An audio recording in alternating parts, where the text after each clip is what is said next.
नमस्कार दोस्तों, आज की कहानी है विक्रम बेताल की 19वीं कहानी, जिसका नाम है पिंडदान का हकदार कौन। वक्रलोक नामक नगर में सूर्यप्रभ नाम का राजा राज करता था। उसके कोई संतान न थी। उसी समय में एक दूसरी नगरी में धनपाल नाम का एक साहूकार रहता था।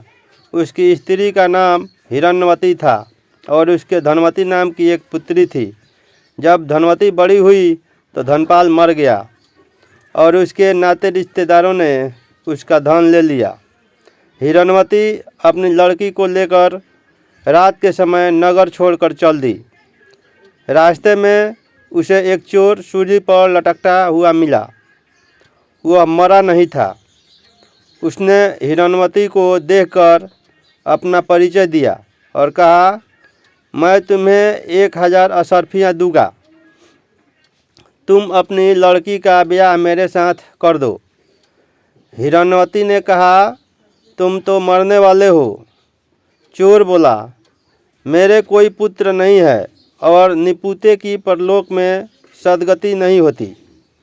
अगर मेरी आज्ञा से और किसी से भी इसके पुत्र पैदा हो जाएगा तो मुझे सदगति मिल जाएगी। हिरण्यवती ने लोभ के वश होकर उसकी बात मान ली और धनवती का ब्याह उसके साथ कर दिया।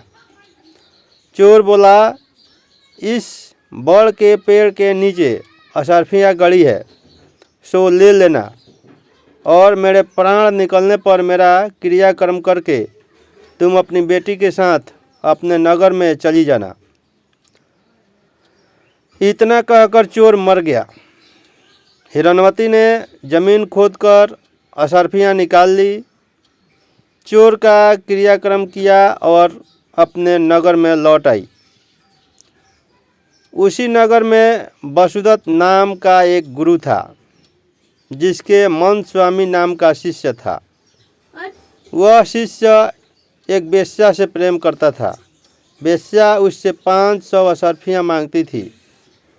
वह कहाँ से ला कर देता।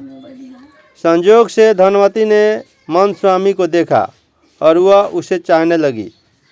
उसने अपनी दासी को उसके पास भेजा। मन स्वामी ने कहा कि मुझे 500 अशर्फियाँ मिल जाए तो मैं एक रात धनवती के साथ रह सकता हूँ। हिरण्यवती राजी हो गई। उसने मन स्वामी को 500 अशर्फियाँ दे दी। बाद में धनवती के एक पुत्र उत्पन्न हुआ।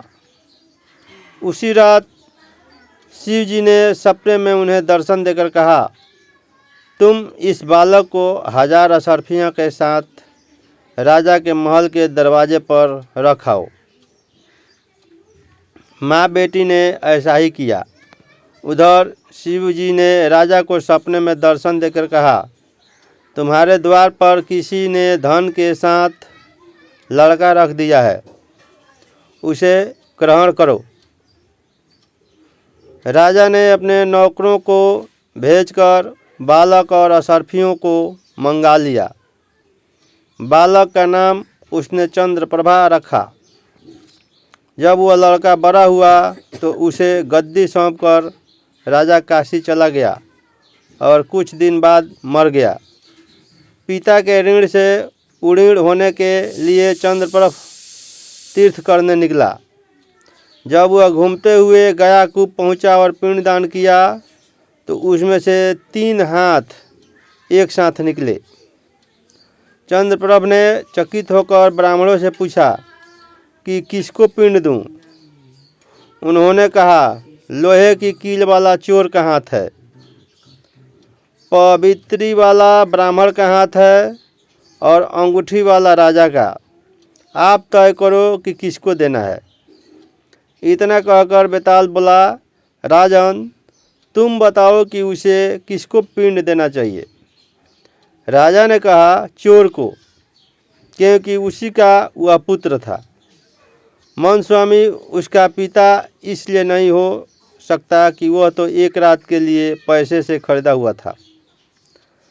राजा भी उसका पिता नहीं हो सकता क्योंकि उसे बालक को पालने के लिए धन मिला था। इसलिए चोर ही पिंड का अधिकारी है। इतना सुनकर बेताल फिर से पेड़ पर जाल लटका और राजा को वहाँ जाकर उसे लाना पड़ा।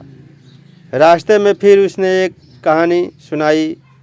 अगली कहानी सुनने के लिए चैनल को सब्सक्राइब करें, वीडियो को लाइक और शेयर करें। धन्यवाद।